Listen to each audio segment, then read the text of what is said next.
जैसे कि आप सभी जानते हो कि एचपी पुलिस कांस्टेबल का रिटर्न टेस्ट कैंसिल हो चुका है और मैंने भी आपसे ये कहा था कि जब तक ऑफिशियली नोटिफिकेशन नहीं आएगा आपने पूरा यकीन नहीं करना।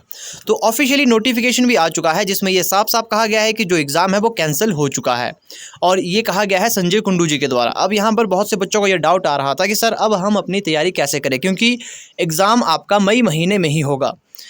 अब क्योंकि बहुत से बच्चों ने अपनी पढ़ाई बीच में रोक दी थी, अब मैं बहुत समय से ये कहता आया हूँ कि आपने कभी भी अपनी पढ़ाई बीच में नहीं रोक देनी है, जिससे कि बहुत ज़्यादा गैप पड़ जाता है। जो चीज़ें आपने पहले पढ़ी होती है वो आपको फिर से रिवाइज़ करनी होती है। इसीलिए मैं ये कहता था कि पढ़ाई को आपने कभी भी नहीं छोड़ना। अब बात करते हैं कि चलिए बचे हुए दिनों में अब क्या-क्या करना होगा। सबसे पहली बात, जो चीज़ आपने पहले पढ़ी थी उसको आपको रिवाइज़ करना होगा, नई चीज़ों को फ़िलहाल ना पढ़ें।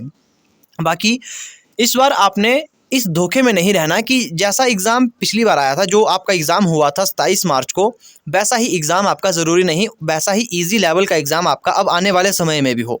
अक्सर ये देखा गया है कि जब भी कोई एग्ज़ाम फिर से होता है तो वो थोड़ा-सा डिफ़िकल्ट आता है। ये आपने 2019 में भी देखा होगा। 2019 में भी ऐसा ही हुआ था, जहाँ पर कुछ बच्चों को बिठा दिया था, जैसे हायर करके किसी बच्चे को बिठाया गया था अपना पेपर देने के लिए किसी विद्यार्थी के द्वारा। तो ये केस वहाँ देखने को आया था। फिर जब दूसरी बार एग्ज़ाम कंडक्ट हुआ तो एग्ज़ाम का लेवल थोड़ा-सा इंक्रीज़ देखने को मिला था।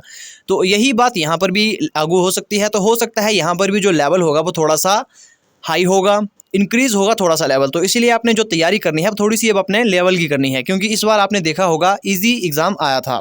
दूसरी बात, क्या पेपर 100 मार्क्स का होगा? देखिए 100 मार्क्स का पुलिस कांस्टेबल का एग्ज़ाम नहीं होगा। ये होगा 80 मार्क्स का। बाकी जो आपका सेम रहता है, डॉक्यूमेंटेशन इसमें होगी, ऐसा नहीं है। बाकी जिसने अब फिर से तैयारी करनी है वो एक बार जो मैंने पढ़ाया हुआ है, आई बटन पर आपको लिंक दिख रहा होगा।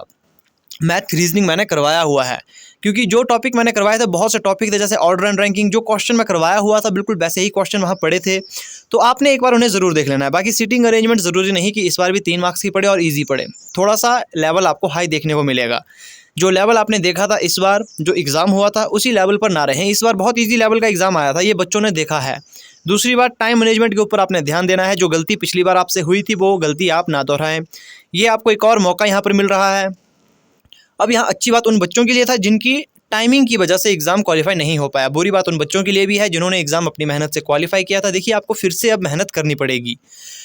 कुछ एक डिटेल थी जो मैंने आपको बता दिया। मैंने आपसे कहा था कि जैसे ही ऑफिशियली नोटिफिकेशन आएगा वो आपको बता दी जाएगी, तो मैं बता चुका हूँ। बाकी कुछ एक डाउट जो बच्चों के दिमाग में आ रहे थे कि सर अब तैयारी हम कैसे करें, तो वही बात है कि जो आपने पहले पढ़ा था आप उसको एक बार रिवाइज़ कर लो। उसके बाद अगर कुछ नई चीज़ पढ़ना चाहते हो, क्योंकि आपने देखा होगा एचपी पुलिस कांस्टेबल के एग्ज़ाम में मैथ और रीजनिंग में कुछ एक चीज़ें नई पड़ी थी, तो आप उनको तैयार कर सकते हो। बाकी प्लेलिस्ट पर आपको देखा होगा जो स्टडी मटेरियल है वो तो आपको प्रोवाइड वहाँ पर हमेशा ही रहेगा, आप उन्हें देख सकते हो। तो जैसे ही कोई और अपडेट आता है इस भर्ती के रिगार्डिंग वो आपको दे दिया जाएगा। तो मिलते हैं आपसे नेक्स्ट वीडियो में।